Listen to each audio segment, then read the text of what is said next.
May malakas na El Nino na magaganap sa Pilipinas mula sa huli ng 2023 hanggang unang kalahati ng 2024 at sobra itong pinangangambahan ng mga sayantipiko.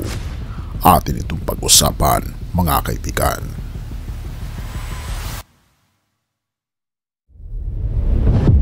Ayon sa pahayag pampubliko ng klima, inaasahan ng Philippine Atmospheric, Geophysical and Astronomical Services Administration o PAGASA na maraming bahagi ng bansa, kabilang na ang rehiyon ng Calabarzon, ay magiging bahagi ng pagbaba ng pag-ulan simula pa lamang na Oktubre dahil sa kasalukuyang katamtamang El Nino sa tropical na Pacific.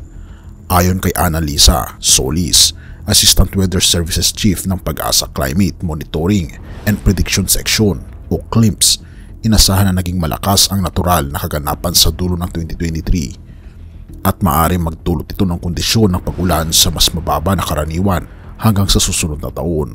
Mula Enero hanggang Marso 2024, inaasahan namin ang pinakamatitipang epekto ng El Nino na may mataas na probabilidad ng pag-ulan na mas mababa sa karaniwan sa karamihan ng bahagi ng bansa. Sa pangkalahatan, sa panahon ng inaasahang period, inaasahan namin na ang lakas ng El Nino ay magiging mas mataas. Simula nitong Nobyembre, pahayag ni Solis sa isang forum hinggil sa outlook ng klima noong Miyerkules. Sa kanyang pagsusuri, sinabi ni Solis na patuloy ang El Nino at may mataas na tsansang magpapatuloy ito hanggang sa unang quarter ng 2024 na may probability na higit sa 70%. Pinanggit din ni Solis na ang pinakamataas na punto ng El Nino ay mangyayari sa pagitan ng Nobyembre 2023 hanggang Enero 2024 na maaaring magresulta sa tagtuyot at kawalan ng ulan sa ilang bahagi ng Pilipinas. Ayon sa pinakabagong pagsusuri ng PAGASA, 28 na lalawigan, kabilang ang Batangas, Laguna, Rizal at Quezon, ay maaaring magkaroon ng tagtuyot habang 45 na lalawigan, kabilang ang Cavite, ay maaaring maranasan ang kondisyon ng drought sa Marso ng susunod na taon. Binigyan din ni Solis ang kahalagahan ng paghahanda para sa mahalagang yugto na ito at ang pag-aaral ng mga hakbang upang maibisan ang epekto ng El Nino sa buwan ng Pebrero, Marso, Abril at Mayo ng 2024. Bukod dito, ipinakita rin ng PAGASA na inaasahan ang pagdating ng 4 hanggang 7 na mga bagyong tropikal hanggang sa katapusan ng taon. Inaasahan din ang mga kanlurang bahagi ng bansa ay magkakaroon ng mas mataas kaysa karaniwang ulan sa panahon ng Southwest Monsoon. Ang kagawaran ng pagsasaka sa Calabarzon ay nagsasagawa ng mga proaktibong hakbang tulad ng pagbibigay ng kagamitang pampagawa tulad ng binhi, materyales sa pagtatanim, pataba at pampaganda ng lupa sa mga apektadong nagsasaka. Ang mga ahensyang miyembro ng Regional Disaster Risk Reduction and Management Council Calabarzon ay nasa mataas na pag-iingat at isinasagawa ang mga hakbang upang maibsan ang epekto ng El Nino sa rehiyon.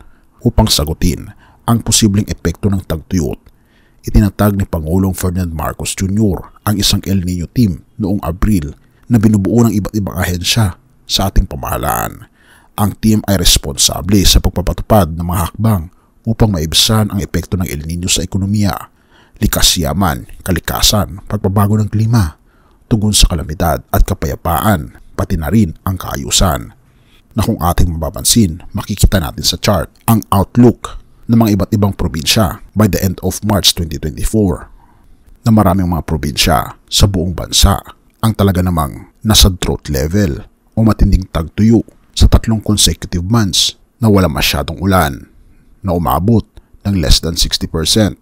At ito ang Abra, Benguet, Ifugao, Kalinga Apayao, Mountain Province, Ilocos Norte, Ilocos Sur, La Union, Pangasinan, Bataan, Nueva Ecija, Pampanga, Tarlac, Zambales, Metro Manila, Cavite, Palawan at Spratly Islands.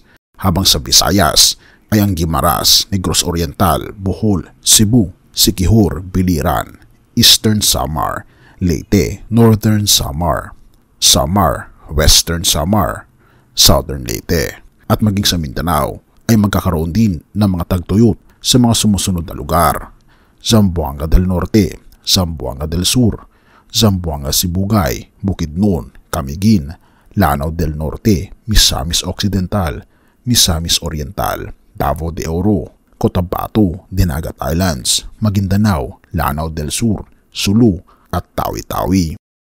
Maging handa sa mga panahon natin ngayon dahil napakadelikado ng ating mga panahon. Uminom ng maraming tubig at laging manampalataya sa ating Panginoong Diyos. Deuteronomio 31 verse 6. Magpakatatag kayo at magpakatapang. Huwag kayong matakot sa kanila dahil ang Panginoon na inyong Diyos ay kasama ninyo. Hindi niya kayo iiwan o papabayaan man. Kaibigan, magpakatatag tayo dahil alam natin kung sino ang nag-aalaga sa atin. Purihin ang ating Panginoong Diyos at salamat kaibigan sa iyong panonood. Tayo manalangin. Ama naming banal, makapangyarihan naming Diyos, kami po'y lubos na nagpapasalamat sa inyo dahil sa kabila, Panginoon, ng mga hindi magandang nangyayari sa aming tinitirhang lupa. Kayo po, Panginoon, ang nagbibigay sa amin ng pag-asa. Tunay nga po, Panginoon, na hindi na maganda ang aming kapaligiran. Tulungan kami na maging handa sa anumang klase ng sakuna at tulungan kami na magkaroon ng pananampalataya ng katulad ng aming Panginoon Kristo. Purihin ka, o aming Panginoon Diyos, at salamat sa pagdinig ng aming mga panalangin. Pagkat ito aming samot hiling sa matamis na pangalan ng aming Panginoong Jesus. Amen.